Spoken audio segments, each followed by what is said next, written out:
తేనె చింతల ఛానల్కి స్వాగతం అండి. ఇవాళ ఇంకొక చక్కటి జాతీయం చెప్పుకుందాం, సరేనా? జాతీయాలు మన తెలుగు వారి జీవితంలో సామెతలు, జాతీయాలు ఇవన్నీ కూడా అడుగడుగున జీర్ణమైపోయి ఉన్నాయి. ఎంత భాష రాని వాళ్ళైనా ఒక్కొక్కసారి మనం విచిత్రమైన సామ్యం చెప్పాల్సి వచ్చినప్పుడు మనం జాతీయాలు కానీ సామెతలు కానీ వాడుతూ ఉంటాం అన్నమాట. ఏంటి అంటే ఇప్పుడు మనం చెప్పుకోబోయేది ఏంటంటే అచ్చోసిన ఆంబోతుల. అచ్చోసిన ఆంబోతుల అంటే పూర్వం ఒక ఎద్దుని దేవుడికి మొక్కుకొని దాని మీద అచ్చేసి వదిలేసేవాళ్ళంట. అది ఊరంతా తిరుగుతూ ఊరికే అట్లా తిరుగుతూ ఎక్కడ ఏది ఉంటే అది తినేసి ఉంటుందన్నమాట.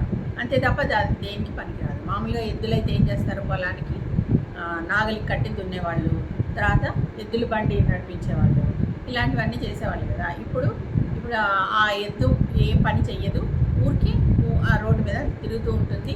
ఎక్కడ ఏది కనిపిస్తే అది గడ్డి మేసేసి తినేస్తుంది అనమాట. అలాగా ఎవరైనా ఏమి పని చెయ్యకుండా ఆవారాలాగా తిరుగుతారనుకోండి, అటువంటి వాళ్ళ గురించి ఈ సామెత, ఈ జాతీయం చెప్తారు. వాడేంటి అచ్చోసిన ఆంబోతులా తిరుగుతున్నాడు అని అంటారు.